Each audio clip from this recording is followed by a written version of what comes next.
Welcome to the Underground, the Steel City Underground, a Pittsburgh Steelers podcast made by fans like you, for fans like you. Now, here's your host, Joe Kuzma. Hello, everyone, and welcome to another edition of the Steel City Underground podcast. My name is Joe Kuzma, and if I haven't brought it to your attention yet, the Steel City Underground is now a member of the Champion Sports Network. It is a new brand which is launching this August, similar to like a Bleacher Reports or a Fansided, except without all that corporate BS. So, if you Pittsburgh fans are really interested in-season coverage right now of the Pittsburgh Pirates, I implore you to go over and check out one of my friends, several of my friends actually, and a Champion Sports Network member themselves, the North Shore 9. They have a website at northshore9.com, as well as you can follow them on Twitter. And for all of your Pittsburgh Penguins playoff coverage, there's also the Pens Initiative over on their website and Twitter, also a member of that Champion Sports Network. Keep an eye out for that because it's going to be something that's really cool. You have a lot of like-minded bloggers, podcasters, and people like myself instead of, these giant CBS and Comcast-owned websites that all they do is get you into clickbait and advertising, and they just want to make a buck. With that said, today I kind of want to just go back, and I've covered this once before the draft, and this was a topic about what the Steelers were going to do this offseason. So I'd made some predictions about what they would do, what they wouldn't do. And I just want to kind of look back because when you're making these predictions back in February, everybody has such a short memory. And I want to remind everyone, we'll start with Eric Weddle. Remember when Eric Weddle was going to be a Steeler and everybody wanted Eric Weddle? I don't think anyone would pee on this guy if he was on fire now. Now that he's a Baltimore Raven, right? So not only was it disappointing, not that I thought the Steelers were going to be able to sign him. In fact, I had said there's no way that they have enough cap room. Okay, and that's kind of what happened. But Eric Weddle kind of went back on his own wishes himself. He was going to sign this big contract. Remember, he was getting paid a lot of money over in San Diego, and he actually kind of took a little bit of a pay cut.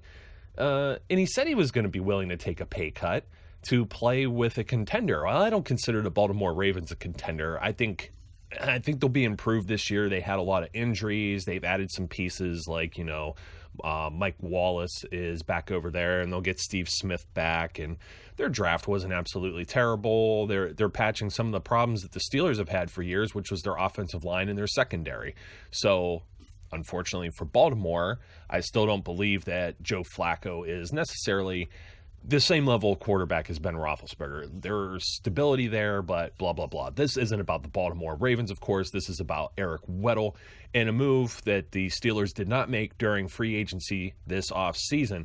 Instead, the Steelers opted to draft several defensive backs in the 2016 NFL draft. Of course, we know that in the second round now, the Steelers took Maryland standout Sean Davis, and they also re-signed longtime reserve and backup and special teams player Robert Golden to a 3-year contract. So the Steelers more than content to go that route as opposed to dropping a boatload of money on Eric Weddle, money that they can't afford to spend, by the way.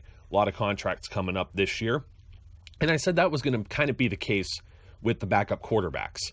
So my next bullet point here was there were all kind of reports linking all kind of people to the Pittsburgh Steelers. Everyone from Chase Daniel, the former Kansas City Chiefs backup quarterback, to even bringing Michael Vick back, cutting Landry Jones, or drafting a QB. And we saw that none of those things happened. And pretty much the one that I felt would happen was if the Steelers didn't use one of their draft picks to take a quarterback this year, which I was a strong advocate against, then Bruce Gradkowski would return, and probably on a short deal because he is 33 years old. And guess what happens one day after the NFL draft? Bruce G signs a 1-year deal, short-term deal.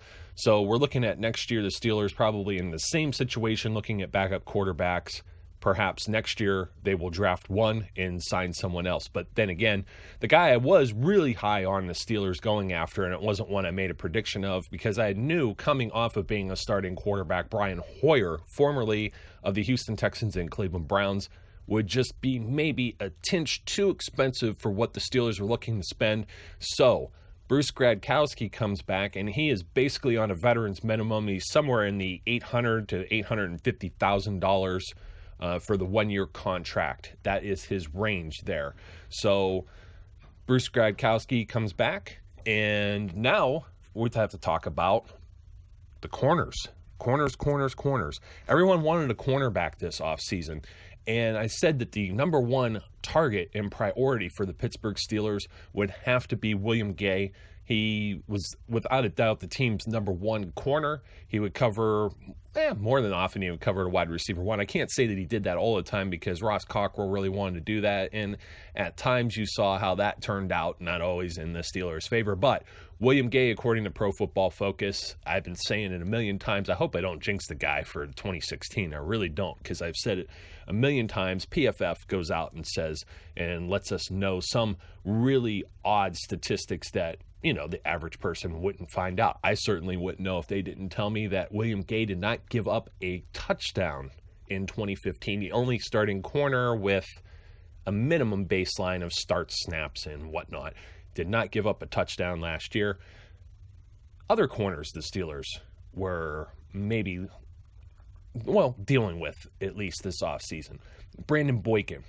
Well, and that's what I mean by, dealing with. They didn't really deal with Brandon Boykin. They did deal with Cortez Allen, but Brandon Boykin was a very odd I really don't know what that situation was. I still don't think we know. Part of it could have been that the Steelers really didn't want to put Boykin on the field and end up with one of these conditional draft picks being higher. It could have been as high as a fourth round. It ends up being a fifth round, which we saw how that played out with the draft. So if they don't have that fourth round pick, and I think that was in the back of their head.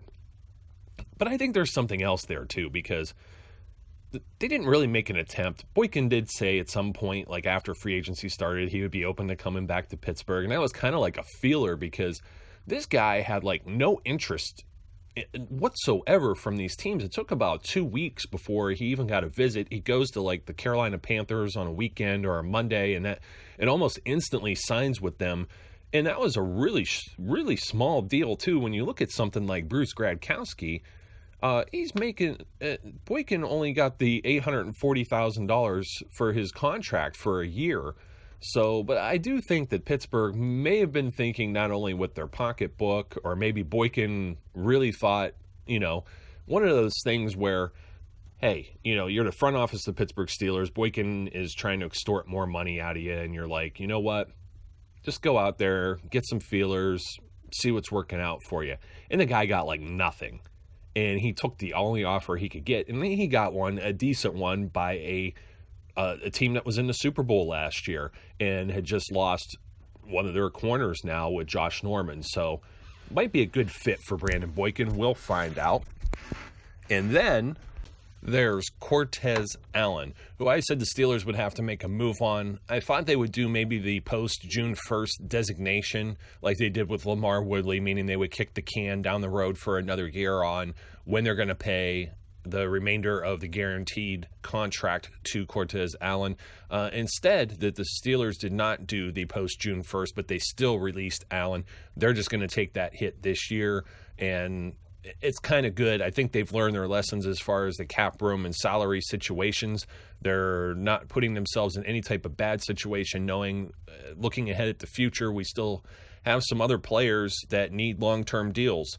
And those players are Le'Veon Bell and David DeCastro, who could both become free agents as of right now. Things can change when we get into August and in September, right before the season kicks off.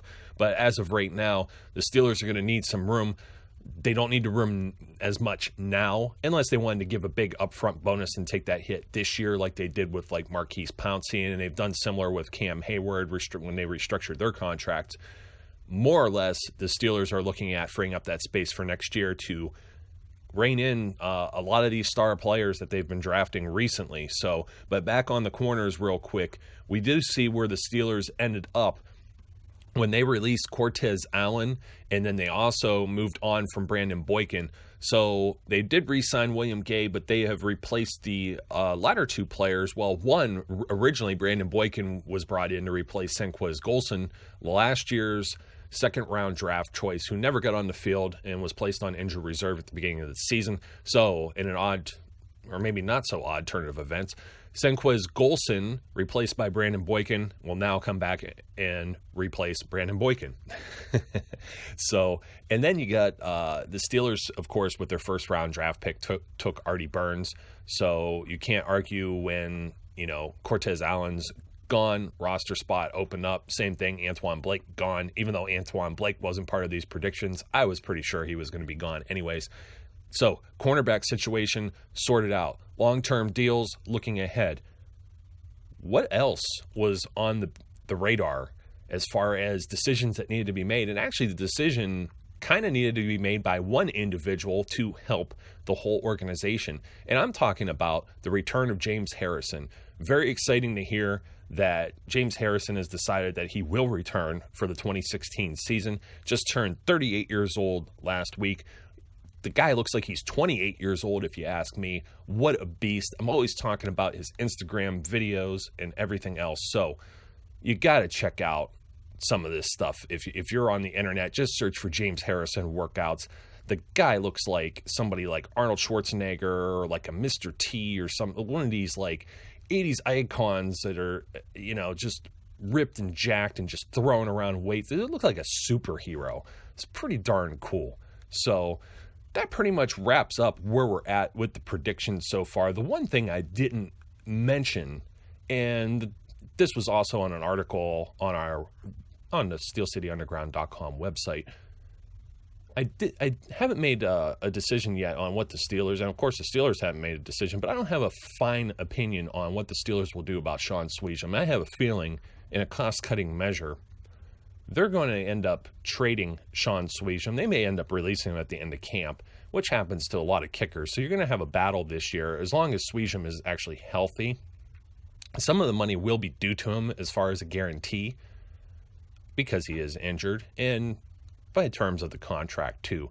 So depending on how much cap space the Steelers could free up by releasing Sean Swisham, they may go with a younger, cheaper alternative in Chris Boswell, who was a heck of a kicker last season. And I'm really torn because Swisham was like, he's almost becoming like a franchise and hometown favorite because the guy was so consistent and so good. But now north of 30, when you have a younger, cheaper player on the roster who could do the same job, and you're looking at those long-term contracts such as Le'Veon Bell or David DeCastro or even Antonio Brown's going to be coming up in a couple years here. So the Steelers could use that cap space, freeing up whatever money that they owe Sean Swisham in order to put out other fires within their own camp. Ladies and gentlemen, it's always good speaking with you.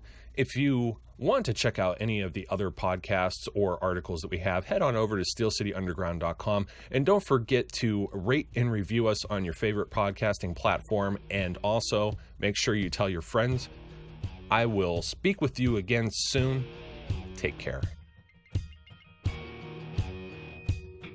We would like to thank you for listening and remind our listeners to follow us on social media and our website, www.steelcityunderground.com.